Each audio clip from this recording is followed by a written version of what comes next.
Assalamualaikum warahmatullahi wabarakatuh. Nama saya Raffi Melviana dengan NIM 201201930 dari kelas PAI 6J. Video kali ini saya buat untuk memenuhi tugas ujian akhir semester dari mata kuliah Qiraatul Kutub yang diampu oleh Bapak Ayatullah Humaini MPD. Baiklah, pada video kali ini saya akan membahas materi tentang hal-hal yang membatalkan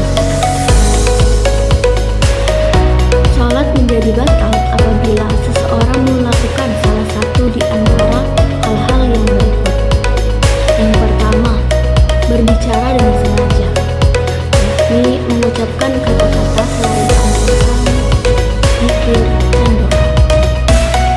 Adapun perkataan yang dianggap membatalkan sholat ialah perkataan yang terdiri dari dua huruf ataupun lebih, sekalipun tidak memuat makna yang bisa dimengerti.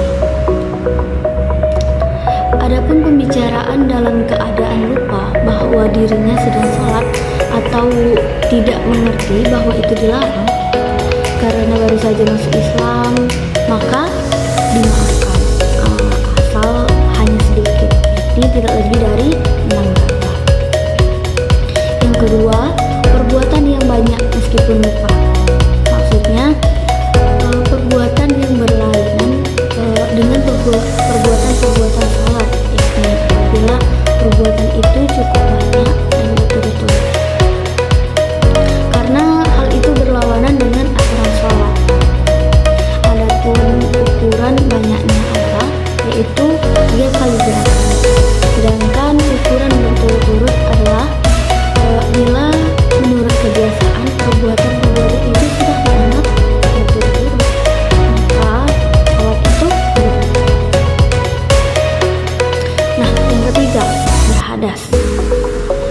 Bila seseorang mengalami hadas besar ataupun kecil, maka batal pula sholatnya, baik terjadi tanpa sengaja ataupun secara sadar ataupun tidak disengaja. Yang keempat, terkena najis yang tidak termaafkan. Bila seseorang yang sholat terkena benda najis, maka secara langsung sholatnya menjadi batal. Namun yang dijadikan patokan adalah bila najis itu tersentuh tubuhnya atau pakaiannya dan tidak sengaja ditepis atau dibuang najisnya, maka batallah sholat tersebut. Tapi jikalau najis itu mengenai badan atau pakaian karena tertiup angin ataupun misalnya itu tapi bisa dibuang seketika atau benda najisnya sudah kering, maka sholat itu pun terus kita lanjut yang kelima, sengaja melakukan salam bukan pada waktunya. Maksudnya, bila seseorang makmum melakukan gerakan mendahului gerakan imam seperti bangun dari sujud lebih dulu daripada imam dan melakukan salam lebih dulu daripada imam, maka batallah sholatnya.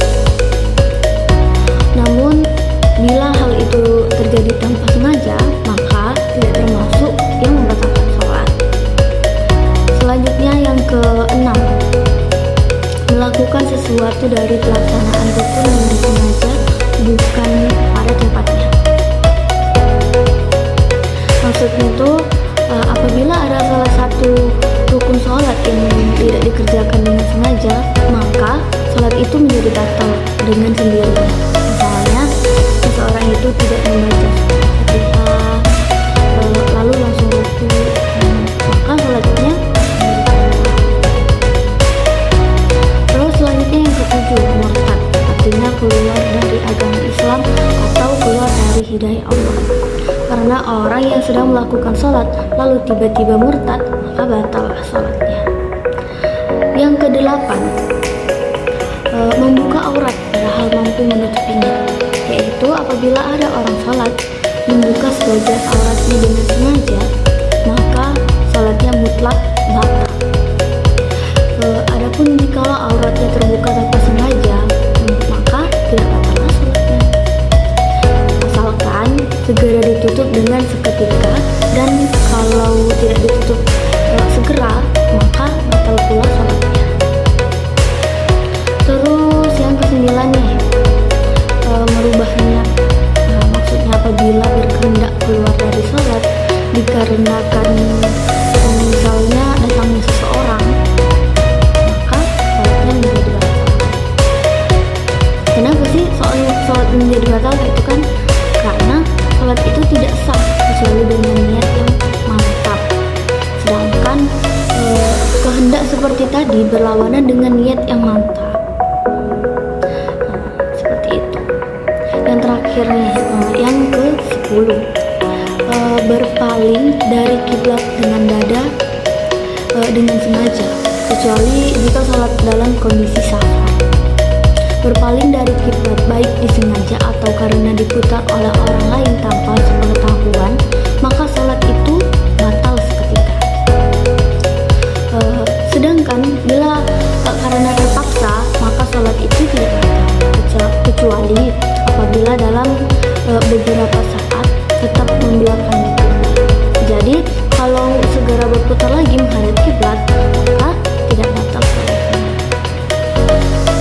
Dari itu dapat kita simpulkan bahwasanya hal-hal yang dapat membatalkan sholat itu ada 10, yaitu yang pertama, berbicara dengan sengaja meskipun sedikit. Terus yang kedua, melakukan banyak hal meski lupa. Yang ketiga, hadas besar atau hadas kecil. Yang keempat, terkena najis yang tidak termaafkan. Terus yang kelima, melakukan salam bukan pada waktunya. Yang keenam, melakukan sesuatu dari pelaksanaan rukun dengan sengaja bukan pada tempatnya.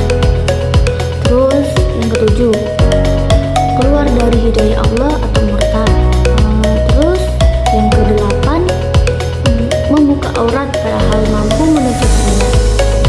Lalu yang kesembilan, berubah niatnya. Dan terakhir, berpaling dari kiblat dengan dada dengan sengaja, kecuali jika sholat dalam kondisi safar atau perjalanan perjalanan. Itulah tadi sekian mungkin materi dari kami. Lebih dan kurangnya kami sendiri mohon maaf atas perhatiannya. Ucapkan terima kasih.